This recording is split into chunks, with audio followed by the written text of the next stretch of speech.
خیلی دوبای دیدم مامان شریف. دوبای دی عروسی دی اونایی بعد ای اومدگیمون سفری من نموشنه و خنده میدونم نه نشیده مامی اکل یه جامعه برای پرون نکرد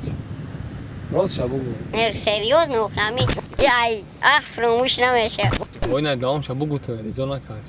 سلام علیکم подписчикای کانال میرزا شو. سلام علیکم مامان شریف ابولیگا نه روزی راجع سه ابولیگا سلام. من خواستم یک ویدیو کنیم بعدی اونجا کمک بازی کردیم مامان شریف خطی اشینیو به نهایت خوب بود. خلاصه یک تصمیم گرفتیم که خطی مامان شریف ویدیو کنیم و ای روزی اومدنش تا این روز چی چیز دیده و چی حسیات در دلش خواستیم روی اکران بیاریم ویدیوش کنیم و خودش پرسیم مامان شریفه برای که برای کامera گنده تعریف میکنه کامera گیرا میشه مامان شریف ایزا میکشه. چرا مامان شریف ویدیو ایزا میکشیم؟ ای ویدیو برای که ما کامera کتی مثلا میسیون که کتی و خسر کار نداشتم اما بعد خیلی نوجه و مختشتم قریب برای که برادرام نویسند در اینستاگرام اکل جان که مامان شریف همش نست کم که بچه که ایزا کشه من همین چیزا را هوی کنی به نهایت خوب میشه انشالله ماش کردی مایده در تلفن کم خطا سیون که گاو زکو ایسا هوی میشه چه خیلی دوبای دیدم مامان شریف؟ دوبای دی عروسی دی اونایی بعد ای اومدگیمون فقط خو نکردیم بگنده فقط گشتیم این طرف می اکل جون میگه اینجا میریم اینجا شب دیدن نکن اینجا شب دیدن نکن. همون روزی اومدگیمون ایرپورت اومده تا فقط تموشو تو بازی هم میریم یکم شوا زور چوب یا 4 یا 5 ساعت خو میکنیم فقط تموشو ایسن میریم نمی روز نیاد نمیجا بود با این نیجا اومدیم با یا جای دیگه هم بوده کجا بخیم که دیرتر شید ماشینوشو نمیشه سفری من نموشنه و خنده میدونم شده اگه اگه جایی که تو رفتنی یا که اگه کارت کردنی و کلجان بودد که کلچی نه نشیده مامی اکل یه جامعه برای پرون نکرد راست شبو بود نه سریوز نو خمی که جایی که چی کده خیلی جای نومعقولی نیست همه جاش بخیده معقوله اسمری این شارژ ده بازه بای فقط تماشا موبایل داشتیم مامان شریف که میبیم خیلی جورا تماشا میکنیم میبینی نپریمیر یه سال پیش نه یه هفته میسو پیش هم یه هفته پیش هم که رکشیدن نپریمیر یکم گربواری نداشت یک وقت یک گفتن رکیمشن خیلی تو میریم شاید بعضی برادران ندارن اومدن تطل از سورپریز شد مثال اکل جان گفتگی نبود که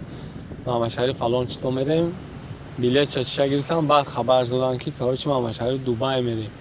همین چه خیلی بده یکی فهمیدی یکی مثال همون روزه که چشمم چشمم داره اکل که تقوی مرا زنگ زد گفت که چی در کره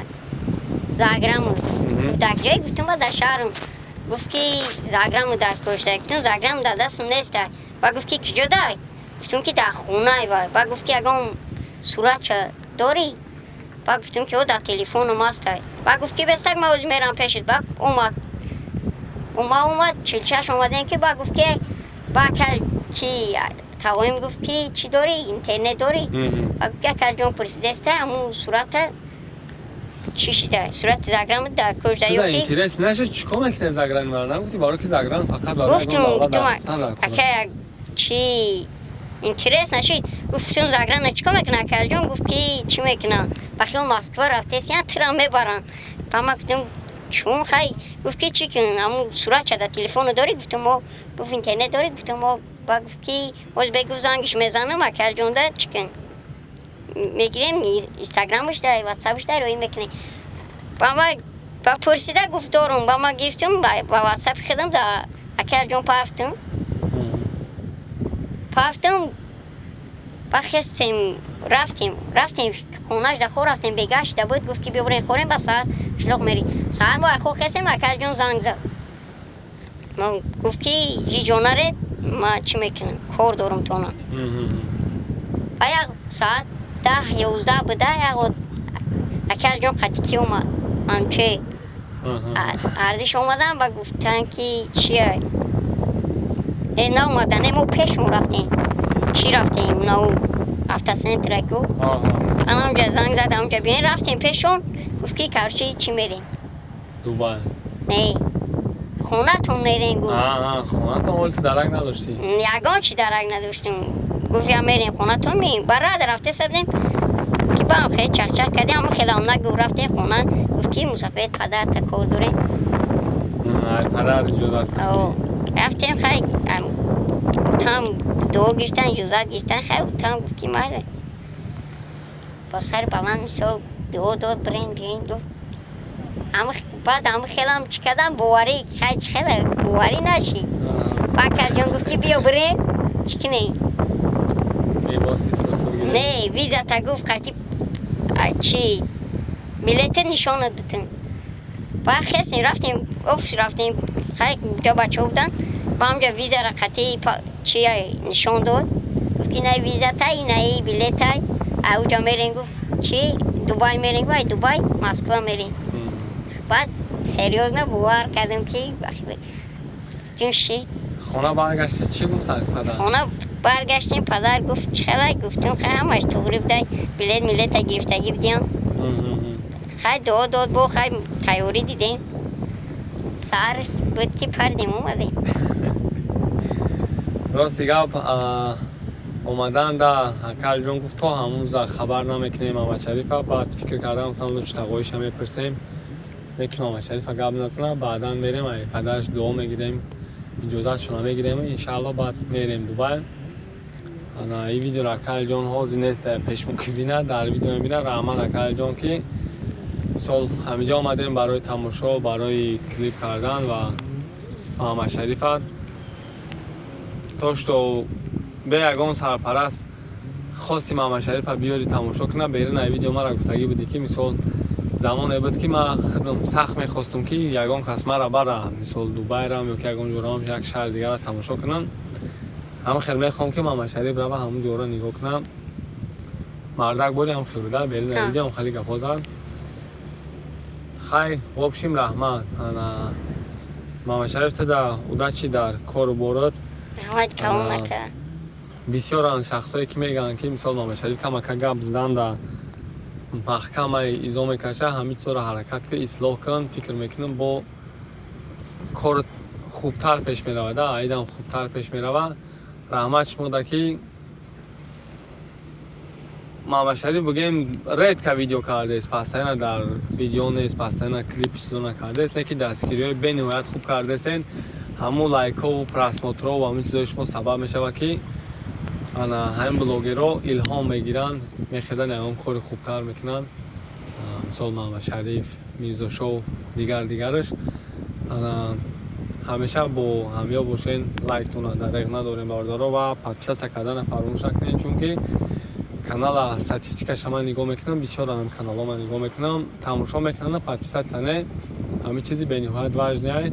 محمد شریف اینستاگرام خودش علاقه پرودویژن سرچ میتونین بدونین پادپیسه کنین در روی اکران تو برآمد انا چی گفتن این محمد شریف گفتنیم که خیلی تماشا کردیم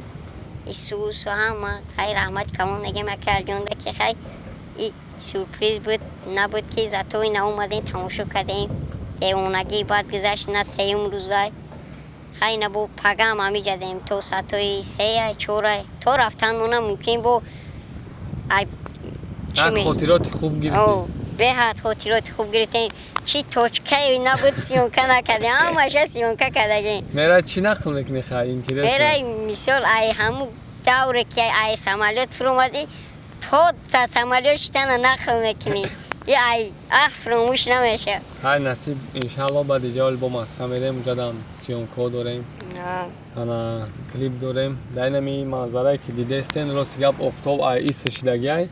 ما کم روشن کردیم کبوتی هوا و کبوتی بحر کم سفید میتوه و کلیپ ده به نهایت خوب اومدگی میبینید نصیب رحمت هر حرکتتون برای دستگیریاتون زنده و سلامت باشین همیشه با ما بمونین وای نه دام شب بگو تو ایزا نکرد همیشه با ما بمونین پاتیس چک لایک فراموش نکنین. подпис چی که میشه آدمی که подпис میکنه که تماشابین پراسموتر دیدن میشه لایک میج قبل دیگران ریکامنداسیون میدم. من نه واقعا یاد گرفتم یورا اما کلچر کاتیا جونمی یاد دستن ایش خیلی میشه برای وای رحمت همه چی مایده میشه ماشین همه چی مایده میشه سام گلاونی که تا حرکت کردستی در جد نایستادستی نصیب خدا خواه باز هم به قله‌های بلند میرسی ان شاء الله. همیشه مو هم شما را یاد میکنین شما هم با مو بیمونید. مایده درست است. زنده و سلامت باشین. خدا نگهبان.